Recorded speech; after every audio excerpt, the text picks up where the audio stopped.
Today we're talking about Black agricultural pioneers. Today we're talking about George Washington Carver. He was way more than just the peanut man. George Washington Carver was born near 1861 near Diamond Grove, Mississippi.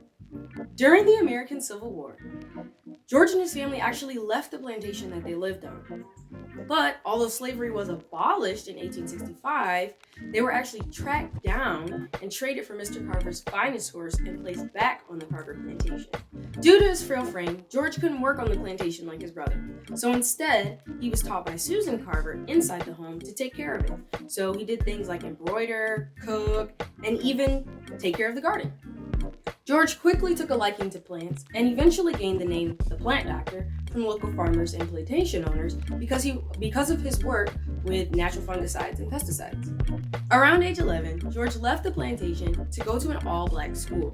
There, he was taken in by a black couple, Andrew and Mariah Watkins. From Mariah, he learned spirituality and medicinal herbs and plants. Around age 13, George left there to take care of himself and put himself through school. He eventually graduated high school in 1880 and went on to apply to Highland College in Kansas. He was accepted, but then later denied after the review board found out that he was black. He was encouraged by those around him to apply to Simpson College because there they accepted all qualified applicants. After getting in, his professor, Etta Budd, noticed his love of plants and encouraged him to then apply to what is now known as Iowa State University. In 1894, George became the first African American to gain his Bachelor's of Science degree. He then graduated with his master's degree in agriculture.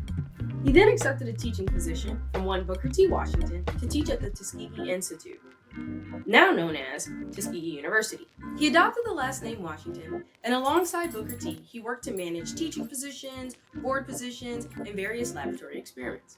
Carver had much success in his laboratory and within the local farming community. He introduced techniques such as feeding corn to hogs to help the soil, crop rotation, and even the importance of composting.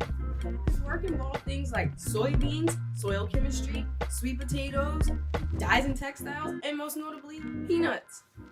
It's important to note that George lived in between the American Civil War and the Civil Rights Movement, so his public reverence during the Jim Crow South was nothing short of remarkable. In 1921, George presented to the Ways and Means Committee for the United States House of Representatives on behalf of the peanut industry. And it was due to his convincing argument that a highly protected tariff was approved. Carver received many honors in his lifetime. He was visited by presidents, asked by foreign governments to consult on agricultural matters, and even posthumously inducted into the National Inventors Hall of Fame. George was one to use his platform to support his community and express the need for our rights to be respected. And his love for plants grew into teaching humanity how to tend the earth. We talk about George a lot when it comes to Black agricultural history. He and others will talk about laid the foundation for not only Black growers and earth keepers across the land, but anyone who seeks to take care of Mama Earth. Thank you, George. Your work lives on.